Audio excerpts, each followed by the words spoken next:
Buenas, ¿cómo andan? Bienvenidos a Un Café con la Historia. Mi nombre es Mariana, les presento a mis colegas, acá Gilda, que no es cantante, y Bada, al que le decimos. En este podcast lo que nos proponemos es tratar la historia de una forma diferente, ¿sí? Es decir, priorizando los datos, priorizando las fuentes. Ese es nuestro objetivo, y discutir todos los relatos que a lo largo del tiempo se generaron sobre determinados procesos históricos. Hoy, ¿cuál es el tema de hoy? Vamos a tratar el tema de los ferrocarriles, ¿sí? Así que bueno, preparamos algunas preguntas como disparadoras para tratar el tema.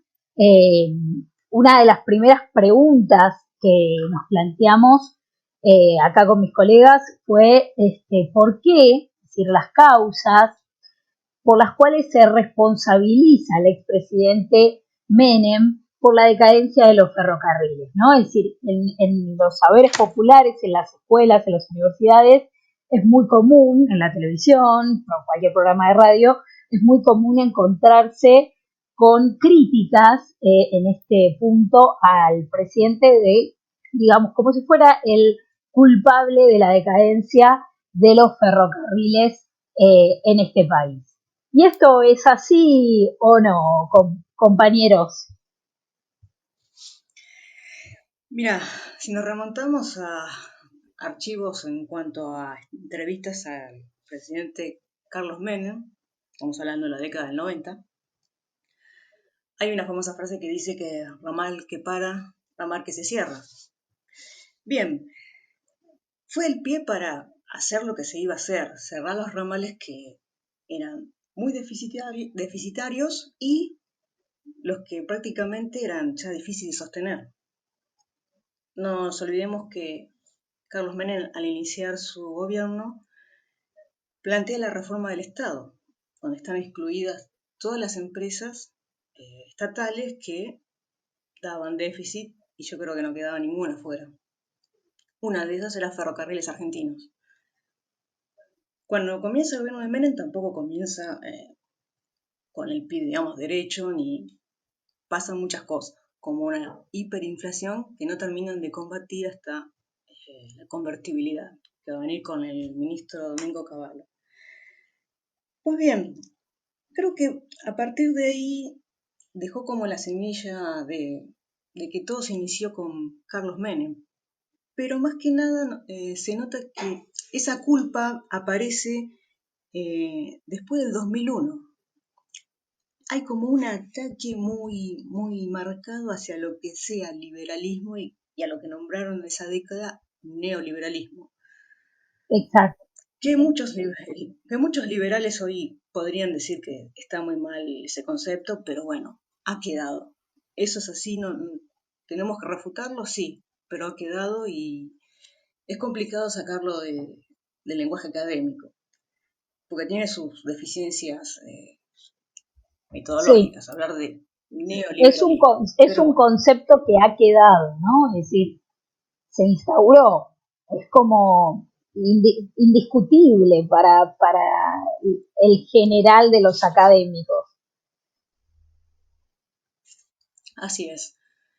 Es como que esa década quedó como la culpable de la entrega de las joyas de la abuela, esa frase que se usaba con las empresas del Estado, sin mirar todo lo que venía de décadas anteriores. Es como que hay un parate, hay un antes y un después. Es como que teníamos unos trenes antes del 93, que es donde se cierran la mayoría, donde termina esta reforma en los ferrocarriles, y no es así. Uno observa los datos, uno observa cómo fueron los gobiernos anteriores con respecto al ferrocarril, y no es así. Pero bueno, también es algo que quedó. Los ferrocarriles fueron cerrados por Carlos Menem. Bien, bien. O sea, eso es efectivamente lo que quedó en el saber popular. Y este déficit siempre, justamente, siempre existió, hubo momentos que sí, hubo momentos que no, que, digamos, ¿qué podemos aportar respecto a esto? ¿Con qué datos contamos? Eh, Mira, si vamos a recorrer las décadas anteriores, vamos a encontrar décadas donde se cerraron también ramales, porque tenemos que comenzar con ciclos en los cuales se desinvirtió por crisis internacionales, porque el Estado no estaba en condiciones. No olvidemos la fecha clave en la cual se nacionaliza, primer gobierno de Perón. Y ya en esa fecha los trenes tenían una falta de inversión notable. Veníamos de la Segunda Guerra, Gran Bretaña ya no era la gran inversora, o sea, se compraron ya en un estado con falencias. Sí, de hecho, tenían, o sea, los ferrocarriles cuando se nacionalizan, ahí en 1948, representaban un 75% del déficit del Estado. Es decir, exacto, ¿no? Se compran en un momento donde ya estaban bastante golpeados. Así es. Es decir, tenemos déficit casi desde 1948 hasta, bueno, podemos seguir hasta muy avanzada la edad contemporánea, ¿no? Los tiempos contemporáneos, vamos a encontrar déficit casi permanente. En algunos momentos afloja un poco, pero después vuelve a agarrar muy fuerte, es decir, aumenta muchísimo ese déficit. Eh, Ahora, estos ferrocarriles, ¿sí? Que son tan importantes para la historia de cualquier país, ¿siempre fueron deficitarios o en algún momento fueron prósperos? ¿Hubo algún momento en la historia argentina en la cual fueron prósperos? Y la realidad Tenían, es que, ahí está. Sí, que los ferrocarriles, a lo que es el fin del siglo XIX, bien digo, y principio del siglo XX, es sinónimo de progreso, es el símbolo del progreso de la economía en Argentina. Hay que tomar en cuenta que en ese periodo Argentina es el país latinoamericano que más kilómetros de ferrocarriles construye, y los cuales también son económicos y rinden con superávit sus ejercicios a lo largo de los años. Si bien los mismos son, que hay que tenerlo en cuenta, son económicos de construir debido a que las condiciones donde se construye la mayoría, que es la región pampeana, es una zona geográfica muy sencilla, muy llanura, lo cual permite que la construcción no tenga mayores complicaciones como por ejemplo pasaba en Estados Unidos. Es un dato relevante que tengan un costo muy reducido en comparación con otros países. Hay que pensar que Argentina se codea con países como con Australia, con Estados Unidos, en construcción anuales de kilómetros de ferrocarriles. Por supuesto que estos países tienen mucha mayor cantidad de kilómetros desarrollados. Pero lo que son los principios de 1880 hasta la Primera Guerra Mundial, el ferrocarril es el símbolo del progreso de la economía argentina. Se construyen miles y miles de kilómetros del mismo con empresas privadas que en la mayoría de los casos no pedían garantía del Estado, lo cual nos demuestra que era un proyecto económico, una inversión muy segura, porque si no pedían seguridad por parte del Estado, estos ferrocarriles eh, generaban ganancias y transportaban año tras año cada vez más pasajeros, cada vez más materias primas, cada vez más eh, carga de alimentos. Es decir, que fue un momento, varios años, donde los ferrocarriles sí funcionaron y funcionaron muy bien. bien. Es decir, que hay momentos de prosperidad que podemos encontrar en los ferrocarriles. Ahora, esos momentos prósperos coinciden con qué referentes históricos, con qué momentos, con qué modelo, mejor dicho, de país llevado adelante por esos referentes históricos justamente. Eh, Porque bueno, evidentemente hay algo que decir y que destacar respecto a esto, ¿no? Sí, bueno, después de Caseros, el primer ferrocarril nace en 1857, llamado el Ferrocarril del Oeste, concesionado para con la construcción a unos privados. De ahí se empezó a ver al país con la necesidad de modernizarlo. Bien, pero todavía no estaba estabilizado políticamente, hubo muchas idas y vueltas, y a partir de Avellaneda comienza más Sarmiento y Avellaneda, pero realmente el que amplía esta red y la vuelve próspera comienza con el gobierno de Roca. Además, dio el pie a algo muy importante. Al reordenar lo que es los códigos de comercio, de justicia, procedimiento civil, comercial, provocaba una seguridad jurídica. No nos olvidemos que después de Caseros no es que esto fue un país como lo estamos pensando hoy. Hubo muchas causas en el medio, muchas disputas, gobiernos que no pudieron, es decir, no es que no terminaron, pero no pudieron completar quizás toda la administración que necesitaba el país. Se va a lograr a partir de 1880. Si bien este modelo agroexportador es exitoso, va acompañado de otras medidas. Acá hay un modelo en lo comercial evidentemente liberal. Podemos discutir en lo político qué tan liberal fueron o no, pero no hay duda que Roca tenía en claro que el Estado, si no era necesario, no debía meterse en el comercio. Si bien había trenes administrados del Estado, pero al capital extranjero le daba un papel principal. Se necesitaba inversiones. Roca conocía de punta a punta lo que era el territorio y sabía que se necesitaba modernizarlo cuanto antes. Si todavía no llegan las inversiones, arrancaba el Estado. Y así lo pensó Avellaneda. Y él, siendo presidente, le dio prioridad a la inversión. Quizás ahí aparece un poco el punto en el cual no se lo recuerda tanto a Roca en este sentido. Capitales británicos, siempre hay una mirada hacia el capital británico como especulador, como un capital aprovechado. Pero bien, yo creo que a partir de Sí, ese momento la red es muy desde importante. este momento, ¿no? Se lo ve así, demonizado. Sí, además hay una, digamos, no sé si una especial visión a partir de los últimos años, últimas décadas, de demonizarlo. Exacto. ¿Habrá evidencias en cual tengan una visión negativa de él? Sí, creo que siempre se puede discutir negativas, partes positivas, pero hay una especial visión de él en una forma de tratarlo de genocida, de todo lo que sea menos de un presidente que tuvo logros económicos y ni hablar en lo que es la educación. Pero bueno, también, borrado del mapa. Sí, que de positivo a Aún negativo cuesta, podemos hacerlo de cualquier persona, pero de Roca, como decís, es simplemente achacarle el aspecto negativo. y discutible, pero eso será para otra tertulia.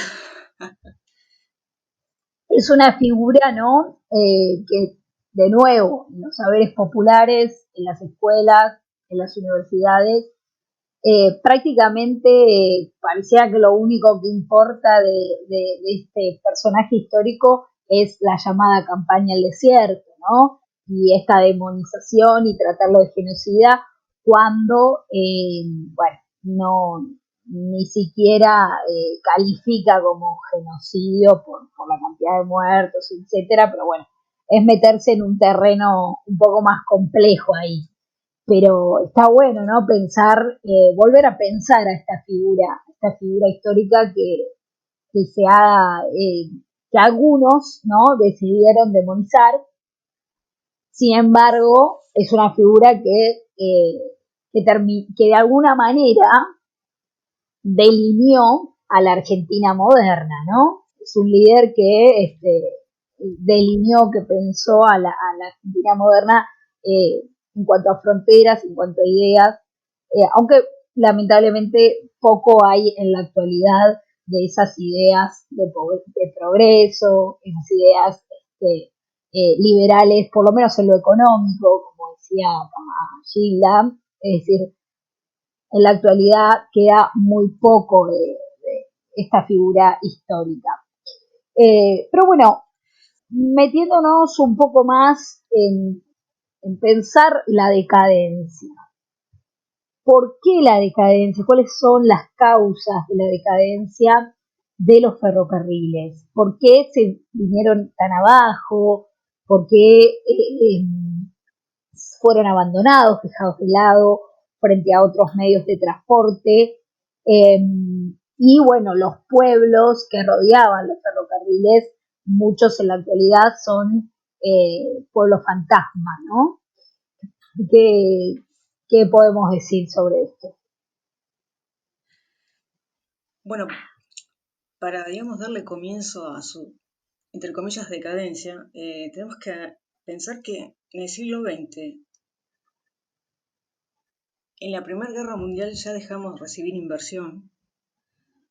Recuerden que los países europeos están en guerra, los trenes no reciben esa renovación de material, después se estabiliza, tenemos crisis del 29, Segunda Guerra Mundial, acá en la Argentina tenemos un golpe de Estado en el 30. Pues bien, las empresas estatales sufren esos cambios, sufren también, digamos, lo que siempre creo que a mitad del siglo XX se nota más todavía, que es esta falta de visión a futuro.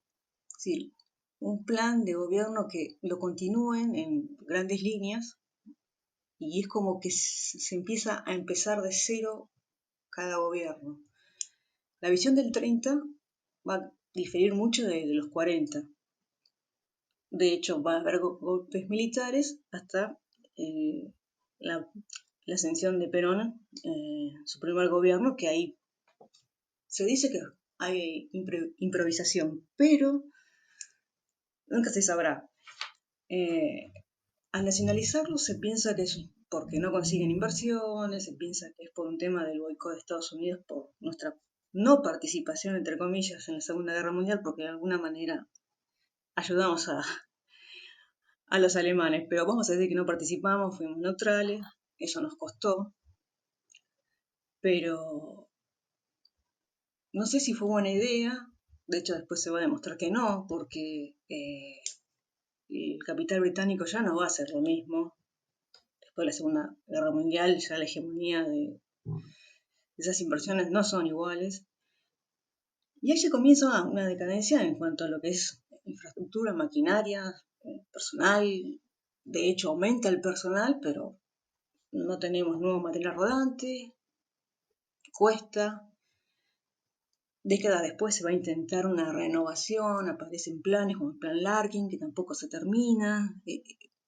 Hay una infinidad de divisiones a corto plazo que no tienen efecto, menos a largo, porque los gobiernos van a empezar a cambiar, si no es por golpe de Estado, cambian de ideología. Frondizi tiene una muy diferente a la que va a venir después, que Frondizi se encuentra con lo que ya veníamos diciendo, con trenes que estaban en malas condiciones, deficitarios, y hay que tomar una decisión. Se empiezan a cerrar ramales.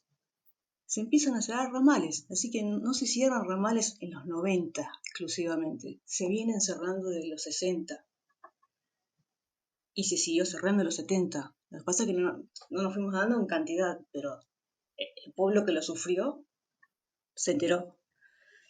Y en cargas también venimos bajando la carga, no solo porque cambia la zona de producción, cambian también un montón de coyunturas que nos dejan en este estado. Estaba bastante golpeado ya para los famosos años 90. Sí, Bien, y hoy en sí, día también, ¿no?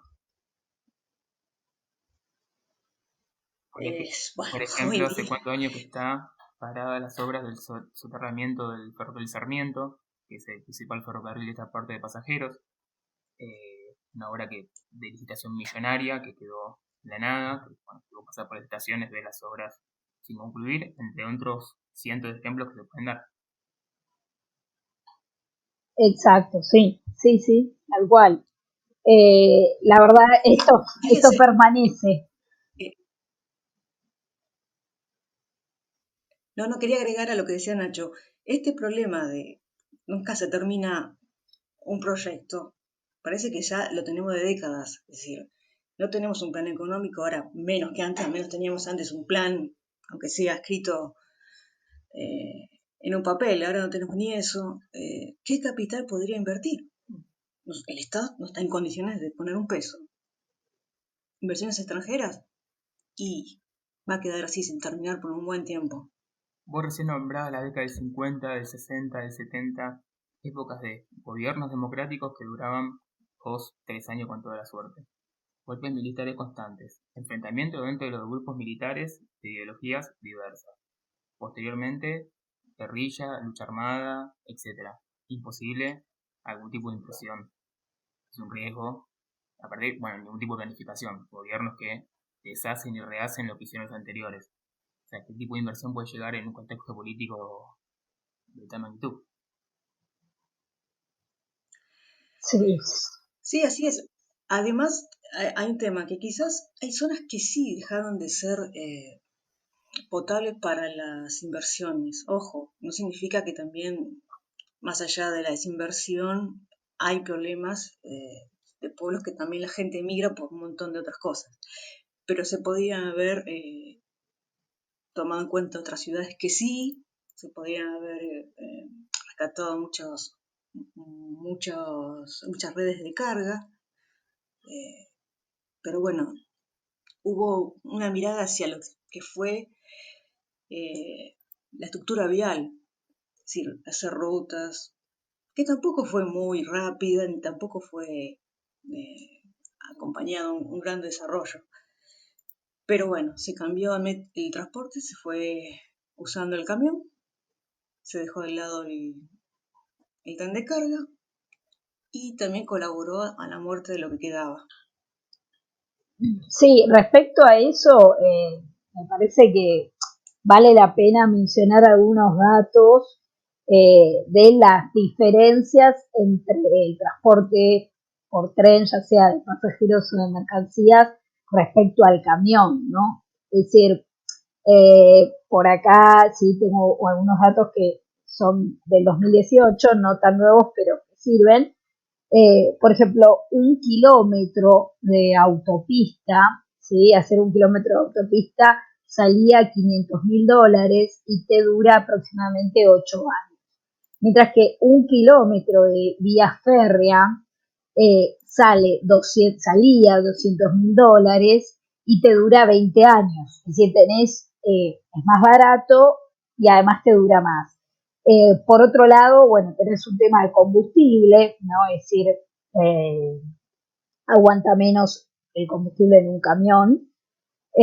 Tenemos un tema de, bueno, por ejemplo, 1 litro de combustible de un camión te rinde 67 kilómetros frente a 127 kilómetros que te rinde en un tren.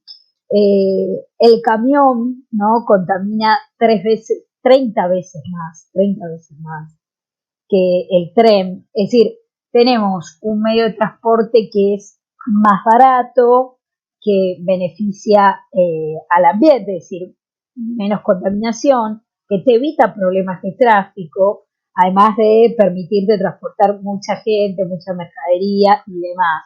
Sin embargo, nos encontramos con que desde hace mucho tiempo, digamos, podríamos decir desde 1948 en adelante, eh, vienen, digamos, perdiendo protagonismo, ¿no? Los trenes como medio de transporte relevante, importante, al margen de la desinversión, eh, digamos, se privilegió, como bien decías, el camión o el colectivo, ¿no? De pronto para trasladar pasajeros. Eh, ¿Por qué? ¿Por qué piensan que es esto? ¿Por qué pasó? ¿Por qué valió más el camión, el colectivo, el tren? Bueno, primero, creo que estuvo y está pasando, intereses cuanto sectores. Por ejemplo, a ver, en transporte de pasajeros. Está bien, dije que hay pueblos que no son rentables, ciudades que no son rentables para semejante inversión de ferrocarril.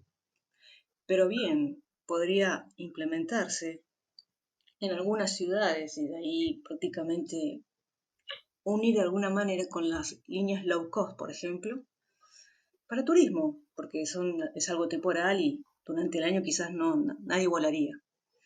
Bueno, las low cost fueron combatidas en este gobierno. En el anterior tuvieron una especie de bienvenida, pero tibia, porque seguíamos teniendo aerolínea con un bache, un déficit. Aerolíneas se privatizó en los 90 por este bache que sigue teniendo, pero ¿qué pasa? La privatización no fue muy buena, hubo muchas cosas en el medio bastante espurias y terminó estatizada nuevamente. No fue una solución, pero bueno, se vio que privatizarla no era solución. Bueno, otro motivo más para combatir las privatizaciones. Pero en fin, para mí se priorizó una industria, quizás evaluaron algunos otros beneficios como mano de obra, a un sector automotriz, se evaluaron esos costos. Aparte, volvemos a lo mismo, economía estabilizada, creo que sacando la convertibilidad, hay muy pocos momentos a partir de la mitad del siglo XX. Con esos vaivenes es difícil también recibir inversión a tantos años, porque instalar semejante infraestructura no es simplemente a un corto plazo. Bien, o sea que la mirada de corto plazo es lo que está atravesando en gran parte toda esta situación. Y vos mencionabas aerolíneas, o sea, hay un paralelo ahí con aerolíneas. ¿Bada? No es que quiera hacer futurología, ¿no? Pero el hecho de, si en un futuro, con una planificación, se quisiera revitalizar los ferrocarriles de Argentina, sería ponerse en contra, ¿no?, el sindicato más importante del país. Que tiene, bueno, un poder ya descomunal, con todos los beneficios que vos mencionás que tiene el ferrocarril sobre el transporte de camiones. Sería un cambio, por lo menos, bastante interesante, bastante bueno para hacer para la economía, para el transporte, para un fin de cosas. Pero sería tener que imponerse ante un sindicato que hoy en día tiene un poder descomunal. Bien, o sea, aparece el tema del sindicalismo, ¿no? Acá como claramente una resistencia o un palo en la rueda, si se quiere, que podría ser un tema importante si se quisiera volver a eh, tener al tren como un medio de transporte principal o con mucha más relevancia de la que tiene en la actualidad. Eh, si pensamos digamos, si pensamos esta cuestión del sindicalismo, de las resistencias, eh, pensaba también en el caso del presidente Menem, ¿no?, que llevó adelante una reforma del Estado bastante importante en magnitud, digamos. También obtuvo resistencia de sectores estatales, sobre todo sindicatos estatales, empleados públicos. Sin embargo, contaba con un importante apoyo de los ciudadanos, digamos, ¿no? Creo que eso le permitió poder seguir adelante con esas reformas al margen del contexto eh, hiperinflacionario y demás, que quizá también hizo que la gente estuviera más predispuesta a ese tipo de reformas. Ahora, ¿qué quiero relacionar con esto? Digamos, quiero relacionar que necesitamos cierto consenso de los ciudadanos para, o un importante consenso, mejor dicho, de los ciudadanos para poder llevar adelante reformas importantes, cambios importantes y que no tenga más peso la resistencia de un sindicato o de algunos sindicatos, ¿sí? Nada, bueno, eso.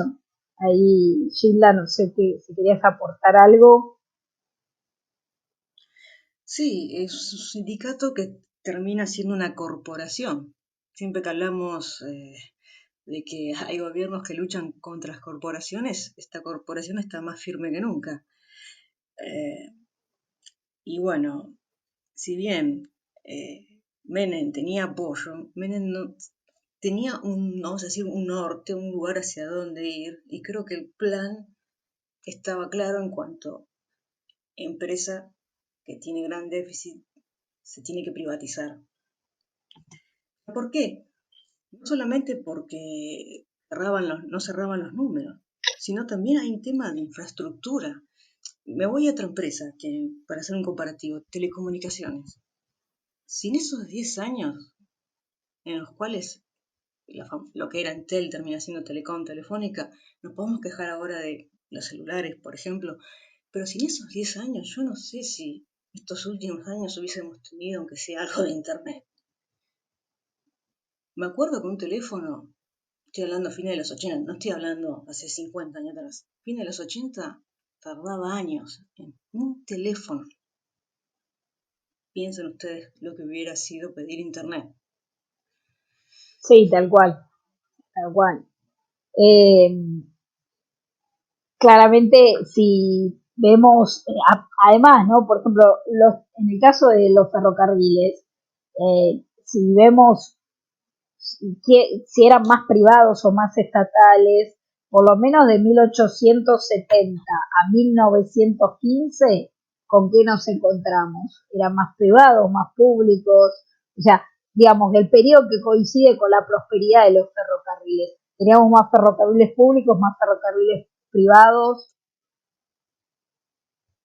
Obviamente inversión privada. Inversión privada porque necesitamos modernizarnos, necesitamos traer maquinarias, infraestructura que no teníamos. Veníamos de la batalla de Caseros, veníamos de los caudillos. Exacto. Es simple. Es decir, ahí, bueno, nada, coincide, ¿no?, con esta idea de querer tener una forma, o sea, esta prosperidad de los ferrocarriles tiene que ver también, y que se hayan hecho y se hayan desarrollado en esos años, tiene que ver con esa idea de país de unir, ¿no?, las distintas áreas productivas, de poder, digamos, en un extenso territorio como va a ser la República Argentina, poder unir esas unidades productivas para producir y también para poder tener una economía que se incorpore a la economía mundial. O sea, eso estaba bien claro, o sea, esa idea de libre mercado, de una economía abierta, de inversiones, de priorizar la iniciativa privada, ¿no? Es decir, proteger la propiedad privada, hacer garantía como Estado de la propiedad privada. Todo eso que en la actualidad no lo encontramos. Ahora, en la escuela, en las universidades, en los centros, en los institutos de formación docente, enseñan estas cosas, no, ¿por qué no? Digamos, con esto ya vamos cerrando. Mira, para mí hay una visión ideológica nubla tener una visión más amplia de las cosas, porque Roca, volvemos a Roca, porque Roca está demonizado hace, yo te diría, después de los 90. Antes es un personaje más de la historia, quizás criticado y avalado, pero después de los 90 se transforma en un genocida, se transforma, bueno, hasta estos últimos días que quisieron sacar monumentos en Río Gallegos, creo, justo Río Gallegos, ciudad fundada por el roquismo. Sí. Bueno, esta discusión se da en que esa visión negativa queda ahí y todo el material académico en el cual uno tiene que ver estos temas, prácticamente es una sola voz, es una sola manera de interpretarla. No hay otra visión a la cual tengamos acceso. Es como que la conclusión ya está hecha, simplemente vos tenés que verla y aceptarla. A menos eso es lo que me pasó a mí y lo noté más en la parte universitaria que en la secundaria. En la secundaria creo que fue pasado así nomás. Por eso digo, después de los 90 me parece que hubo, por parte de la educación o por parte de personas que manejaron los centros de formación docente, no lo sé. Eso sería una gran investigación. Bien, Vaga, ¿alguna idea para cerrar? Mira, repasando lo que fue mi escolaridad en secundaria, como bueno, una persona que nació en los 90, pero fue al secundario después de la crisis 2001, ya es muy notorio en los recursos escolares, en los manuales, hablar siempre de la década del 90 como momento que se cierra la empresa de teléfono, que se cierra los ferrocarriles, que desaparecen los ramales, y queda, bueno, ahí marcado ya con el término neoliberalismo, cuando, bueno, se cierran los ferrocarriles, etcétera. Viéndolo bien, como intentamos demostrar a lo largo de todo el podcast, que es una decadencia que ya lleva unos por lo menos 80 y más también años, no es algo propio de la década del 90, pero sí es cierto que desde todas las producciones académicas y escolares, también audiovisuales, quedó ya en el imaginario común que los cierres de los ramales, que la decadencia de los ferrocarriles arranca en la década del 90. Me parece que la intención es demostrar que lamentablemente no arranca bastante antes. Exacto, sí.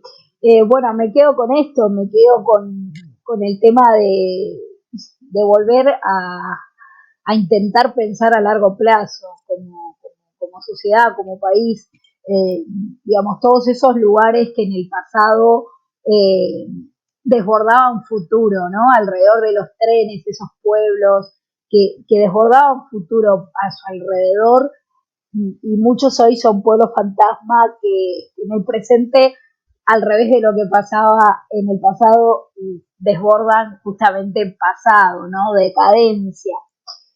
Así que bueno, nada, volver a pensar a largo plazo, pensar en proyectos de país, justamente que sean claros, que se sepa a dónde vamos y se tenga una mirada hacia el futuro, ¿no? Es decir, que se tengan en cuenta las cosas las decisiones, ¿no? Justamente que toman los gobernantes tienen consecuencias en el presente y también en el futuro.